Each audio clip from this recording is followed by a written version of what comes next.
एक आपसे सेकंड, बात ही करना हाँ, बेकार मत कीजिए। रविंद्र सिंह शोरान, ये डॉक्टर अजय कह रहे हैं सुप्रीम कोर्ट ने तय किया कि हम इम्पोज कर सकते हैं, राज्य सरकार इम्पोज कर सकती है, राज्य सरकार वंदे मातरम को ये सारे मदरसों में एग्जीक्यूट करा सकती है, and which is not unconstitutional.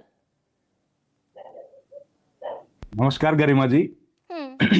ये तो अनकॉन्स्टिट्यूशनल है, ये बात तो आपने अपने प्रारंभिक उद्बोधन में कह दी और उसका जवाब नहीं आ पाया। जबकि कोई भी सरकार अगर इसको लागू करती है तो जाहिर है उसके पास इस अपने तर्क होंगे, तथ्य होंगे। बीजेपी के प्रवक्ता साहब ने कहा कि भाई अभी तक कोर्ट क्यों नहीं गया। इसी देश में एक लॉ ऑफ लिमिटेशन भी है।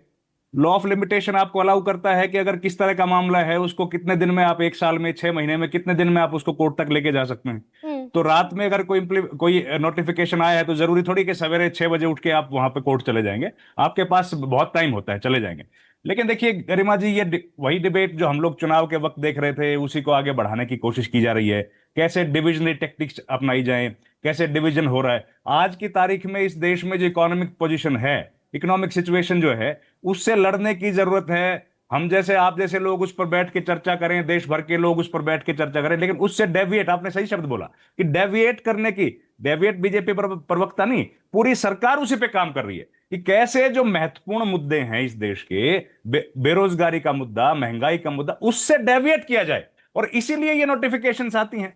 अब उन्होंने 4 बातें बताई कि 5 बातें हैं, हायर एजुकेशन हो, मॉडर्न एजुकेशन हो, उस 5 में से उनको वो मिला डायरेक्टिव्स जिसमें कहीं कोई जिक्र ही नहीं है, जिसमें कोई स्पेसिफाइड जो है डायरेक्शन सुप्रीम कोर्ट ने नहीं दी। वहां से उठा के और मदरसा में ये लगाने की कोशिश की जा रही है वंदे मातरम। अब इससे बताइए, वंदे मातरम जिसकी मर्जी है जो गा रहा है, वो हिंदुस्तान के सुप्रीम कोर्ट ने जब ये बात कह दी तो सुप्रीम कोर्ट से बड़ा तो कोई नहीं है, और सुप्रीम कोर्ट से बड़ा हिंदुस्तान का संविधान है। जब संविधान जो बात कह रहा है, उसके बाद हिंदुस्तान की सरकार ने एक डायरेक्ट जो है नोटिफिकेशन जारी किया, उसके ऊपर विवेचना करी है सुप्रीम कोर्ट ने, तो उसके बाद तो ये मामला खत्म हो जाना चाहिए ना। लेकिन क्योंकि राजनीति जारी रखनी है, डिविजनरी टैक्टिक्स इस प्रदेश में जारी रखनी है, और जिन बातों को लेकर पूरे पॉलिटिक्स की गई है चुनाव के दौरान, उन्हीं को लेके आगे बढ़ना है। इसमें एक और बात है, इसमें रविंद्र एक और बात है। मैंने जस्टिस जॉय माल्या बागची का जिक्र किया, इसमें जस्टिस सूर्यकांत ने बाकायदा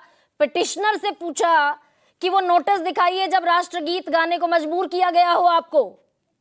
ये पूछा गया बाकायदा पिटिशनर से कि अगर आपके खिलाफ राष्ट्रगीत नहीं गाने को लेकर कोई एक्शन होता है, नोटिस होता है, तो फिर आप कोर्ट आ जाइए। ये जस्टिस सूर्यकांत कह रहे हैं। बिल्कुल ठीक बात है गरिमा जी, और डिटेल्ड बहस हुई है। 2 दिन हमने लोकसभा में देखी, बहस हुई है, तमाम मुद्दों पर बातचीत हुई, संविधान सभा में तमाम इन बातों पर चर्चा हुई है। और उसके बाद जब सुप्रीम कोर्ट ने अंतिम फैसला दे दिया है, तो अब इस पर मतलब क्या है ये सब बातें करने का। आज अगर नई सरकार आई है, लोगों ने भरोसा दिया है, तो आप डेवलपमेंट की बात करो। चुनाव के दौरान हम लोग देख रहे थे, देश के प्रधानमंत्री ने कहा कि हम बदला नहीं बल्कि बदलाव की तरफ बढ़ेंगे 4 मई को, जिस दिन रिजल्ट आया बंगाल में। अब लेकिन शुभांगी